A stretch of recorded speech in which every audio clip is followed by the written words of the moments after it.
자, 지난 시간에 이어서요. 부패하는 중세 교회를 우리가 견디지 못하고 순결하고 또 청빈한 신앙을 지키려고 했던 그런 그리스도인들의 열망을 살펴볼 겁니다. 사실상 이런 그리스도인들의 열망은 유럽 곳곳에서도 꽃을 피우기 시작했는데요. 어떤 면에서는 더 이상 이 가톨릭 교회가 손으로 가릴 수 없었던 개혁의 여명이 가까워져 오고 있었다. 이렇게 말씀드릴 수 있겠죠. 오늘은 청빈과 경건을 추구했던 수도원의 몰락, 그리고 이를 막으려고 했던 수도회들의 역사를 살펴보고요. 벨기에 그리고 네덜란드 등지에서 활동한 평신도 공동체들을 소개해 드리도록 하겠습니다. 오늘 강의는요, 부자가 된 수도원, 그리고 평신도 공동체, 이렇게 두 파트로 나눠서 말씀을 드릴게요.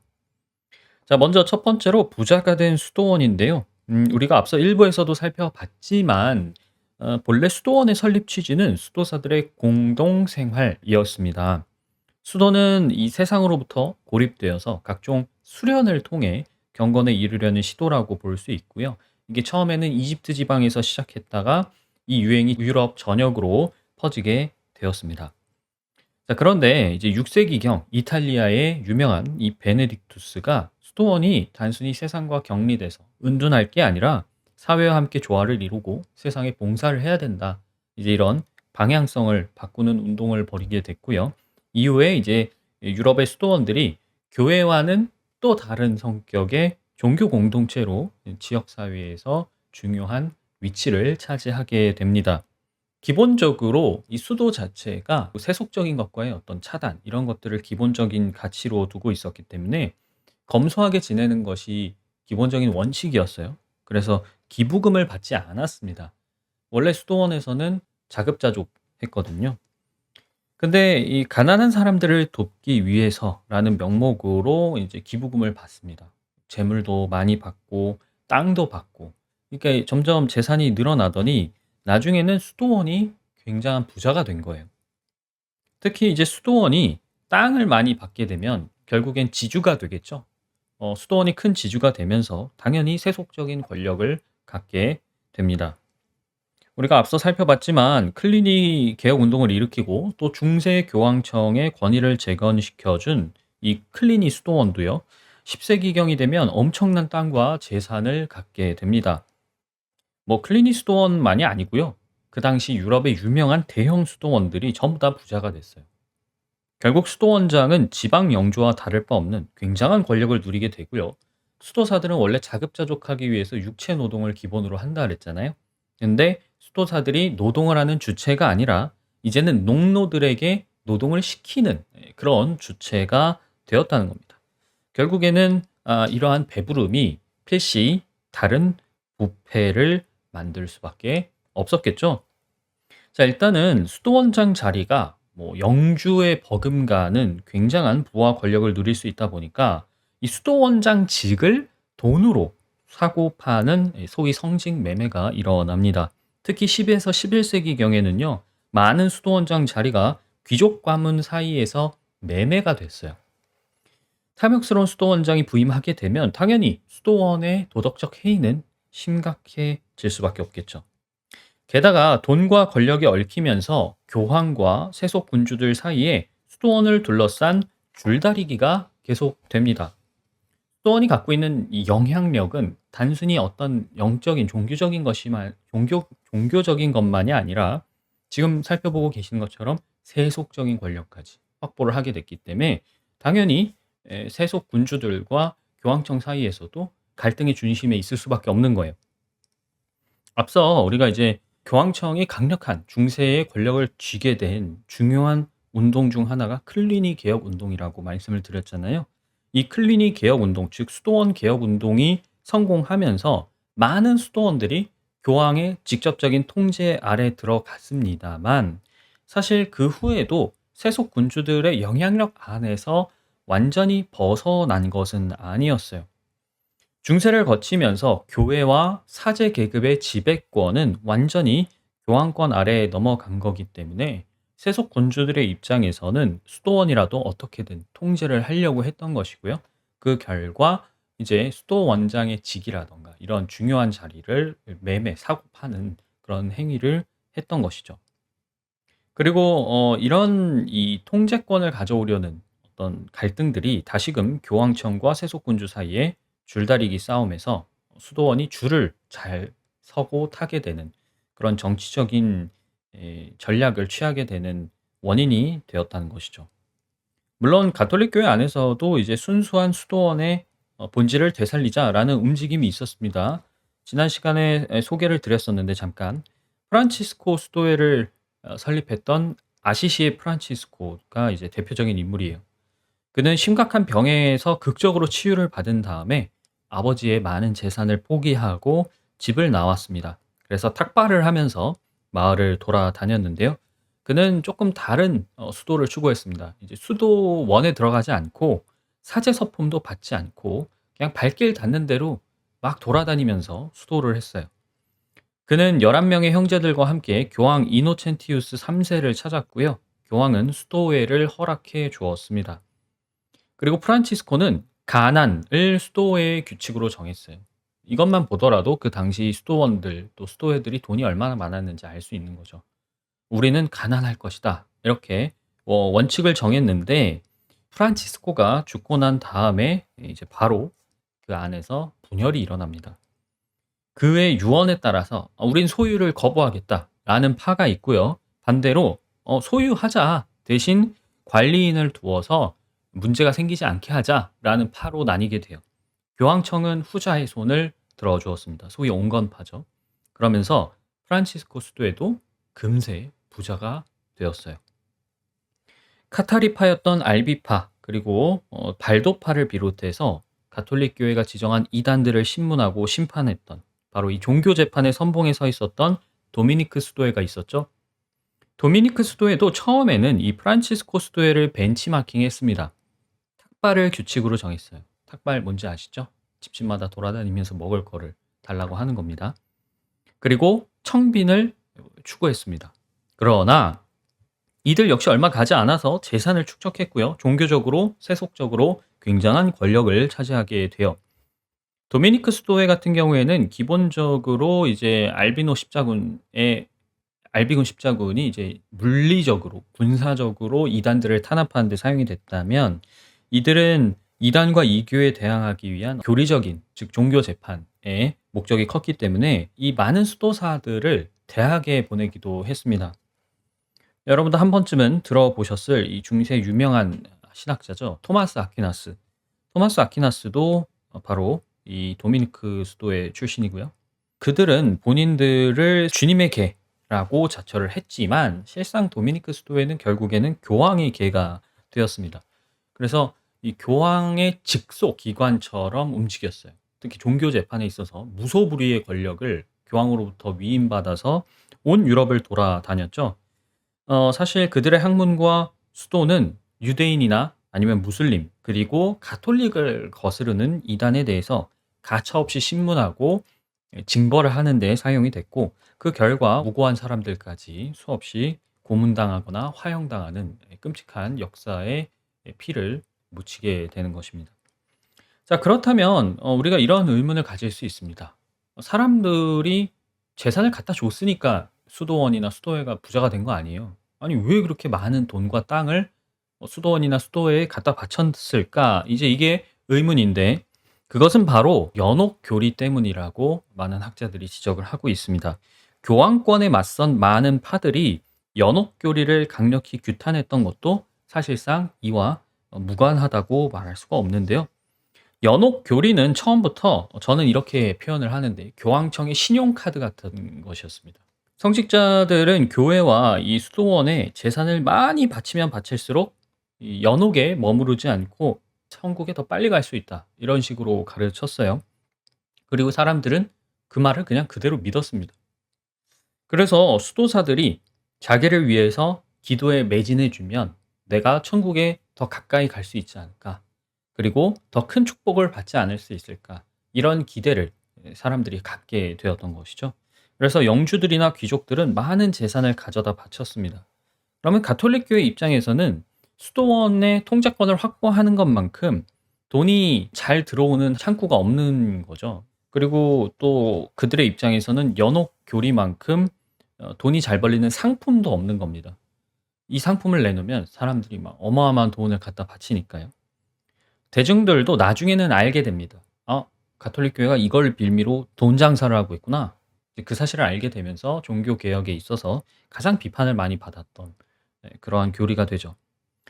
특히 이제 수도원의 도덕적 해이라는 것이 성적 문란으로도 이어질 수밖에 없었습니다. 기본적으로 혼인을 금하잖아요. 이 수도원에 입회를 할 때는 종신서약을 하게 됩니다. 평생 독신으로 살겠다는 조약이 거기 들어가 있어요. 남자든 여자든 말이죠. 그런데 이 남성 수도사와 수녀들이 같은 곳에서 생활하는 수도원들이 있어요. 이런 수도원들의 경우에는 이제 스캔들이 난무합니다. 15세기 영국의 여러 감독들의 기록에 따르면요. 수도사와 수녀 혹은 수도사와 이제 바깥 일반 여성들의 사생활 문제가 심각했다라는 보고도 많고요. 14세기경 프랑스의 수녀원에서는 수녀 간의 동성애가 발각되기도 했습니다. 15세기경 스페인의 수도원에서는 신부들이 고해 성사를 빌미로 수녀들에게 성착취를 하는 사건이 보고된 바도 있어요. 13세기가 넘어가면서 귀족이나 부자 가문의 자제들이 들어옵니다. 귀족 가문들의 자제들이 수도사나 수녀로 들어오는 거예요. 그러면서 수도원은 수도사보다 노동자 아니면 관리자가 더 많을 지경에 이르고 맙니다. 완전히 본질을 상실해 버린 것이죠. 결국 어디를 둘러보아도 빛나는 이 복음을 또 그리스도의 빛을 바라볼 수 없었던 평범한 그리스도인들이 자발적으로 수도원이나 수도회와는 다른 평신도 공동체를 결성하기에 이르러요. 자, 그래서 두 번째로 평신도 공동체를 이제 소개해 드릴 텐데요. 지난 시간에 살펴본 발도파나 중세 후기에 접어들면서 부패했던 가톨릭 교회와 수도원에 맞선 평신도 공동체들이 속속 나타나기 시작합니다. 오늘 이제 제가 소개해 드릴 공동체 중에 가장 첫 번째는 백인회와 베가르드회입니다. 12세기, 지금은 이제 벨기에 지방인데요. 이 지역에서 태동한 것으로 알려져 있는 이 백인회, 기본적으로 여성 중심의 공동체였습니다. 그래서 이들은 수도회나 수녀원에서 하는 것 같은 별도의 입회 서약을 요구하지 않았어요. 아까도 말씀드렸지만 일반적으로 수도회는 입회할 때 종신 헌신 서약을 요구했습니다. 그리고 그래서 이 서약을 이제 어기게 되면 배신자로 낙인이 찍히는 거죠. 배교자 이렇게. 이들은 이런 입회 서약 없이 가입할 수 있었고요. 도시에서 자립적으로 공동체 생활을 이어갔습니다. 근데 이제 특이한 것은 만약 가입을 했다. 그러면 가입한 기간 동안에는 독신을 유지해야 됐어요. 그리고 각자 자기 개인 재산을 가지고 있었습니다. 재산을 하나로 합친다거나 그러지 않고 각자 사는데 다만 종교적인 신앙적인 가치를 같이 추구하는 그런 개념이었던 것이죠. 역사적인 기록에 따르면 회원 간의 조직을 별도로 구성했다. 이렇게 보이지는 않습니다. 백인회가 추구한 가장 중요한 가치를 꼽으라면 첫 번째로는 노동이고요. 두 번째로는 봉사라고 할 수 있습니다. 자, 이들의 수도라는 것은 결국에는 노동 그리고 아주 단순한 기도와 묵상 이것뿐이었어요. 굉장히 약소하고 검소하지만 본질에 충실하려고 했던 것이죠. 당시 수도사들은 노동을 부정적으로 보았습니다. 이건 우리가 나중에 종교개혁 이후에도 좀 살펴볼 텐데 기본적으로 중세 시대 이 가톨릭 교회 안에서는 노동이라는 것은 굉장히 천한 것이었어요. 그 이유는 생계를 걱정하고 그래서 돈을 버는 것이 곧 노동이다. 이렇게 생각을 했기 때문입니다. 앞서 프란치스코 수도회 같은 경우에는 노동을 회복하려는 움직임이 있긴 있었어요. 그러나 전통적으로 수도회나 수도원에서 노동을 하려는 것은 노동 자체의 의미를 두는 건 아닙니다. 검소하게 세속적인 것을 단절하기 위해서 자급자족하려는 목적으로 노동을 하는 것이지 노동 자체가 거룩할 수 있다. 이것이 굉장한 헌신이다. 이런 식으로 생각하진 않았어요. 그런데 백인회는 기본적으로 평신도들의 모임이랍니다. 이 사람들은 각자 자기가 해야 될 직업이 있죠. 자기가 먹고 살기 위해서 해야 될 일이 있단 말입니다. 그래서 그 기본적인 자기 노동에 힘쓰면서 거기서 나는 것들을 이제 나를 위해서 쓰기보다는 나에게 필요한 것이 충족됐다면 그다음은 봉사하는 데 쓰자. 이게 주요한 가치였던 거예요. 그래서 백인회 같은 경우에는 자선 활동에 굉장히 많은 공을 들였습니다. 특히 당시에는 이제 십자군 전쟁이 끝나고서 굉장히 많은 전쟁 고아들, 과부들이 많이 생겨났죠. 특히 또 중세에는 십자군 전쟁만이 아니라 영지 전쟁도 많았습니다. 이 세속 군주들끼리 서로 이제 싸우고 군사를 동원해서 전쟁을 벌이고 그러다 보면 정말 많은 사회적 약자들이 생겨날 수밖에 없거든요. 가난한 사람도 많게 되고요. 이제 그런 사람들을 케어하는 데 굉장히 주력을 했다는 것이죠. 그러나 교황청도 사회도 사실 이 백인애를 곱게 보지는 않았습니다. 우선 당시 사회에서 남성 중심의 사회잖아요. 여성들끼리 가정이 아니라 본인들끼리 모여 가지고 무언가를 한다. 이거 자체를 뭐 사회에서 그렇게 좋게 볼 리가 없고요. 교황청도 사실 이들은 교황권에 충성하지 않았습니다. 백인은. 교황권에 관심이 없어요. 그렇기 때문에 안이 꼽게 보는 면이 있었죠. 그러니까 뭐 교황청에서도 신앙 공동체로 인정은 해 줬는데 14세기에 이르러서는 신비적인 명상을 했다. 뭐 이런 혐의로 종교 재판에 표적을 삼으면서 백인회도 나중에는 탄압을 받게 됩니다. 이 백인회랑 비슷한데 남성 중심의 공동체를 베가르드회라고 불렀어요. 근데 베가르드회 남성 중심의 이 공동체는 백인회만큼 커지진 않았다라고 합니다. 이와 비슷하게 14세기 말에 남성 중심의 다른 평신도 공동체가 탄생을 하는데요. 이 네덜란드의 헤이르트 흐로테가 시작한 공동생활 형제회라는 것이에요. 이들도 별도의 입회 사약 없이 누구나 원하면 공동체에 가입을 할 수가 있었습니다. 그리고 이들의 중요한 가치는 수도사, 뭐 성직자 이런 개념이 없이 우리는 모두 형제다는 거예요. 이름에서도 잘 드러나죠. 평신도이자 한 명의 시민으로서 우리가 신앙생활을 하자라는 게 주요한 가치였고 이것이 이제 근대적 경건 운동이다라고 평가를 받고 있습니다. 공동체의 대표자는 회원들이 직접 투표로 뽑았고요. 필요한 규칙이 있다. 그럼 그것도 회원들이 함께 모여서 직접 정했습니다. 한마디로 좀 평등한 그런 방향성을 갖고 있는 공동체였던 것이죠. 함께 모여서 성경을 읽고 묵상할 뿐만이 아니라 서로 자신의 죄를 고백하는 시간도 갖긴 했지만 서로 그런 걸 가지고 훈계하거나 다그치는 그러한 모습은 보이지 않았습니다. 즉 가톨릭 교회하고는 굉장히 다른 스타일을 보여주었던 것이죠. 그리고 이들도 마찬가지로 백인회처럼 생계를 위한 노동에 굉장히 집중했습니다. 이들은 노동을 거룩한 것이라고 보았어요. 여러분도 이제 세계사 배울 때 들어보셨겠지만 중세에는 길드라는 게 있었죠. 이 길드는 상인들의 연합입니다. 이 연합이 굉장히 공고했기 때문에 만약에 내가 길드에 소속이 안 돼 있으면 일반 노동자로서 시장에 진출하는 것은 굉장히 어려웠어요. 근데 노동을 해야 되잖아요. 이 사람들도 모였을 때. 그러면 어떻게 해야 될까 고민을 했겠죠. 그래서 이들은 그 당시 길드가 진출하지 않았던 필사, 출판, 교육 사업에 집중했습니다. 이때는 또 인쇄 기술이 발달하지 않았을 때죠. 손으로 다 책을 만들어야 되는 시대란 말입니다.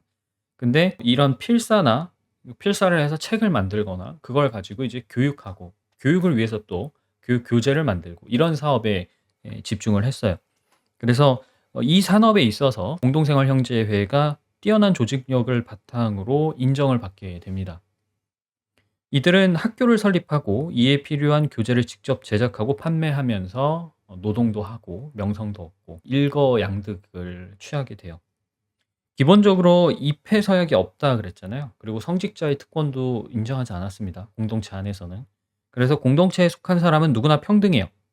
중요한 건 자기 역할에 충실하는 겁니다. 그래서 이들은 항상 중도의 입장을 취했어요. 뭐 기존의 수도회나 수도원이 추구하는 것처럼 가난을 추구하진 않았습니다. 근데 반대로 그렇다고 막 대단히 부자가 되려고 하지도 않았어요. 교황의 권위에 도전하지도 않았습니다. 그렇다고 해서 교황청을 지지했느냐? 또 그것도 아니에요. 대부분의 회원은 가톨릭 교회에 속해 있었습니다. 그리고 공동생활 형제에 속한 많은 사람들이 추구하는 개혁은 기본적으로 내부 개혁이에요. 가톨릭 교회 안에서의 개혁을 추구하는 편이었어요. 그러니까 좀 더 중도이고 온건한 성향을 갖고 있다라고 볼 수 있는 것이죠. 사실 이들의 목적은 뭐 새로운 교파를 형성하려는 것이 아니었고 그래서 교황청에서도 이들에게 수도원 서약을 강요했었습니다. 이때 공개적으로 거부하지 않았어요. 오히려 수도회의 규율을 모방해서 수도원 밖에서 신앙생활을 하는 방식으로 우회했습니다. 이렇게 이제 교황청의 어떤 안 입고 온 시선을 잘 요리조리 피할 수 있었던 것도 아까 말씀드렸던 교육, 인쇄업 종사가 좋은 활로였어요. 왜냐면 이 사업 분야가 교황권이 잘 미치지 않는 그런 분야였기 때문입니다. 당시에는 교육이라는 것이 오늘날처럼 이렇게 널리 퍼지지 않았고 당연히 문맹률도 높았고 교육은 귀족들이나 받는 거였어요. 형제회에서라는 이름에서 알 수 있다시피 이들의 기본적인 공동체 목적은 성직자나 평신도 구분 없이 그리스도인으로서 우리가 함께 신앙생활을 하면서 일상을 지내자, 이거였어요. 흐로테가 이제 창립자였는데 흐로테가 죽은 후 이제 라데빈스가 지도자에 오릅니다. 그는 명상 훈련에 집중을 했어요. 그러니까 뭔가 복잡하고 철학적인 그런 신학에서 벗어나서 그리스도의 삶, 그리스도의 순환 이런 내용들을 자기 그리스도인들이 각자 자기 내면과 성찰하면서 결합하고 그걸 실질적으로 생활에 실천하자. 이제 이런 방향성을 추구했던 것이죠. 이들의 이 명상이라는 것은 중요한 가치였던 노동 그리고 봉사로 이어지기 위한 하나의 다리였고요. 뭐 어떤 측면에서는 좀 과도히 신비주의적인 측면이 있다라고 평가를 받기도 하지만 대부분 이제 동의하는 것은 성경이나 아니면 인간의 이성, 지성에 위배하는 뭐 이단적인 그런 심각한 수준은 아니었기 때문에 이제 이들이 추구했던 어떤 그런 경건주의가 훗날 여러 사람들과 교파에도 영향을 미쳐요. 가톨릭 교회 안에서 기본적으로 다들 활동을 했기 때문에 가톨릭 교회에도 굉장히 큰 영향을 미쳤는데요. 예수회를 창립한 이 로욜라 혹은 이 아우구스티누스 수도에서 활동한 토마스 아켄피스 이런 사람들이 공동생활 형제에 영향을 많이 받았습니다. 특히 이 토마스 아켄피스는 공동생활 형제가 운영하는 학교에서 공부를 했어요. 그리고 나서 수도원을 들어간 거기 때문에 굉장히 직접적인 영향을 많이 받았습니다. 오늘날에도 고전 중 하나로 손꼽히는 그리스도를 본받아라는 아켄피스의 책이 있죠. 물론 이 책은 과도한 개인주의, 그다음에 금욕주의 혹은 뭐 결혼, 직업, 사회생활 등 우리가 일상에서 세속적이다라고 말할 수 있는 삶 자체를 부정하거나 지나친 감정을 부각한다거나 행위 중심의 구원론 뉘앙스를 갖고 있는 책입니다. 그래서 개혁 신학자들한테는 비판을 받는 부분들이 있어요. 아무튼 명상이나 신비주의적인 측면에 가톨릭 교회에도 영향을 많이 미쳤다라는 것이고요. 형제회는 벨기에, 네덜란드를 넘어서 독일, 프랑스 등으로 이제 확장이 됩니다. 이들이 운영한 학교를 통해서 이제 많은 신학자들이 배출이 됐어요. 그중에 제가 한 명 더 소개를 해드리자면 바로 에라스무스가 있습니다. 나중에 3부에서 더 자세히 살펴볼 거지만 훗날 루터와 종교개혁의 분기점에서 결국에는 작별했던 사람이에요. 에라스무스는 공동생활 형제가 운영하는 학교에서 교육을 받았고요. 또 성경을 필사하고 성경을 연구하는 가르침의 영향을 받아서 그리스어 원문을 연구했던 사람이었습니다. 물론 그는 이제 뭐 자기가 다녔던 학교가 과도한 규율을 강요하거나 고전 연구를 막았던 부분에서는 거부감을 느꼈다고 해요. 어쨌든 에라스무스가 이런 배경을 갖고 있다는 것 자체가 뭐 그가 학문적으로 이루어낸 뛰어난 업적뿐만 아니라 가톨릭 교회의 개혁을 추구하지만 루터와 같이 이제 가톨릭 교회와 대립해서 개혁을 추구하는 방식이 아닌 내부 개혁을 추구했던 이유를 우리가 어느 정도 이해할 수 있는 바탕이 된다라고 말씀드릴 수 있겠습니다. 뭐 이런 자세한 내용들은 3부에서 이제 종교 개혁이 어떤 식으로 일어나고 또 어떤 과정을 겪는지 살펴볼 때 더 자세히 설명을 드릴 거예요. 자, 오늘은 지난 시간에 이어서 중세 수도원의 부패와 또 이에 맞서는 평신도 공동체들을 살펴보았습니다. 공동체를 저번 시간과 이번 시간으로 분리한 이유는 그들이 추구하는 어떤 속성들이 다른 면이 있어서 분리를 해서 말씀을 드린 겁니다. 자, 첫 번째로 요약을 하자면요. 수도원은 교권과 속권 싸움터의 한가운데 놓여 있었고요. 그 결과 결국에는 온갖 문제가 생기기 시작했어요. 수도원의 본질을 되살리려고 했던 뭐 탁발 수도회 이런 수도회들도 결국에는 금세 부패하고 말았고요. 가톨릭 교회와 함께 비판의 도마에 오를 수밖에 없었습니다. 두 번째로 교회에도 수도원에도 이제는 더 이상 기대할 수가 없는 거잖아요. 그러다 보니까 평신도들이 직접 공동체를 형성하는 그런 모습들이 중세 후기부터 많이 나타납니다. 기존의 수도회와 다른 혁신적인 발상들, 또 그들만의 방식으로 공동체를 결성하고 운영해 나갔고요. 이런 운동들이 훗날 이제 여러 종교 개혁가들에게 굉장히 큰 영향을 미치게 됩니다.